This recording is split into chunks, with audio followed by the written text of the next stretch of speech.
Recently, a husband and a wife came to my office and they were processing an adjustment of status application for the woman, for the spouse, based on the U.S. citizen, marriage to the U.S. citizen. And it's funny, as we were filling out the forms, one of the forms is the I-765, and that's specifically to request a work permit. And both of the individuals asked me the same question. I don't get this often, but it was a valid question.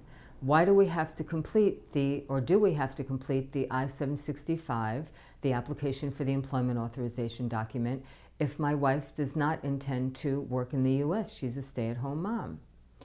That's a very good question. Certainly, it's an option. A person can submit it with the rest of the adjustment papers or not. But I always encourage people to do so, and I'll explain why. Once you file the I-765, you will get an employment authorization document in the mail, and it's a photo ID. It looks an awful lot like a New Jersey photo driver's license. It's an excellent form of government identification, and it's a photo identification. With that document, people go to the Social Security office and apply for a Social Security card.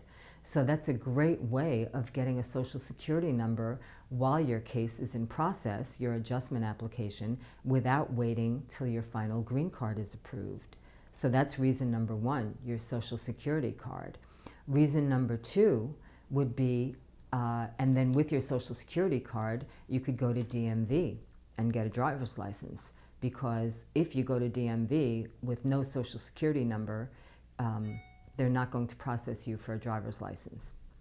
Another good reason is because of insurance companies. Many of the insurance companies ask for Social Security numbers.